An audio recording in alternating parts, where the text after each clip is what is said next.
In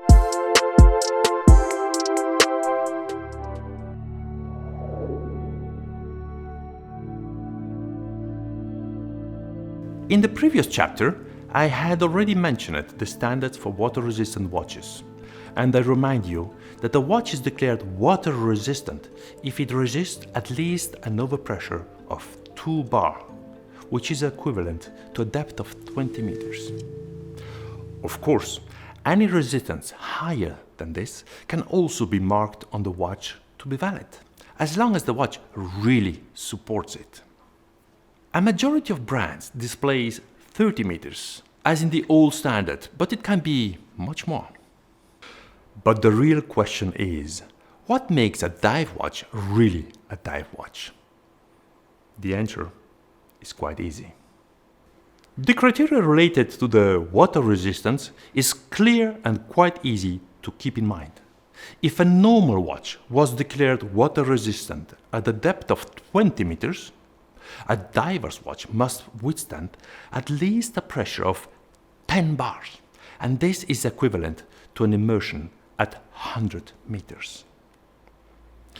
This, as you know, corresponds to a pressure of 10 kilograms on each square centimeter of the watch surface.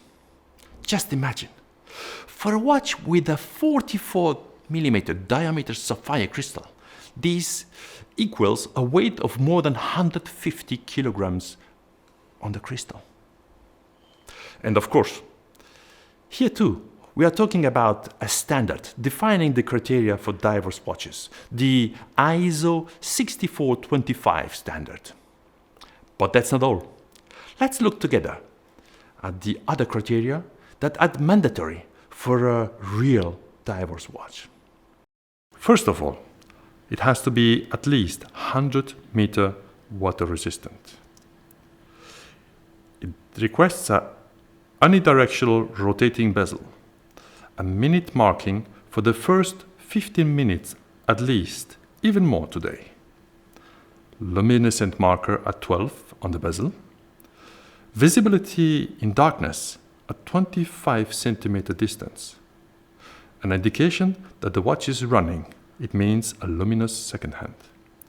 Resistance of straps, crown and pushers. Anti-shock, anti-magnetic. Resistant to thermal shock and salt water. Yes, divers' watches are engineered to withstand great stresses underwater, but also to be handled in a hostile environment, and those give you valuable information while exploring the seabed. Yes, I know. Today there are dive computers that do all this and more, but as I told you at the beginning, it's better to always stay on the safe side.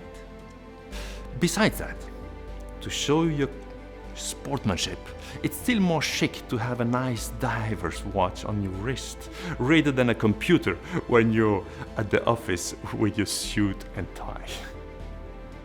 The evolution of divers' watches has been spectacular during the last century. They have followed the exploration of deeper and deeper waters, and have thus participated in the most fascinating underwater discoveries. The resistance of some of the current watches already surpasses the depth reached by humans in scuba diving. But we continue the research and development of these watches to go deeper and deeper. And some of these extreme watches have already exceeded 10,000 meters in depth. This is to reach the deepest point under our oceans. Oh, I see it's time for the next dive. Here we are back in the cold water. I feel so well. I hope you learned and discovered something new about diving watches, and I wish you a lot of pleasure to dive with your watches or outside of the watch. See you soon. Bye. I go back.